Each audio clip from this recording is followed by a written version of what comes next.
Barşаңызға сәлем. Мен бүгін қуырдақтың қалай жасалатынын көрсететін боламын. Ең алдымен жылқының еті және оның іш майы. Жақсылап турап аламыз. Өзімізге ыңғайлы етіп, қызып тұрған қазанға іш майдың өзін саламыз. Ешқандай май қоспай, өз майына қуырамыз. Міне осылай қоңыр түсті болып, майы шыққанға шейін қуырамыз.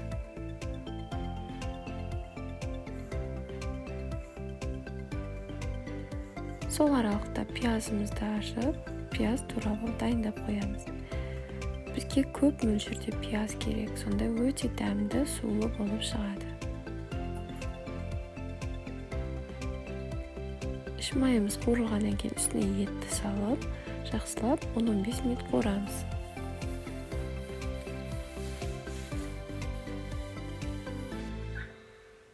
Артынша пиязымызды салып, тағы да 10-15 минут қуырып аламыз.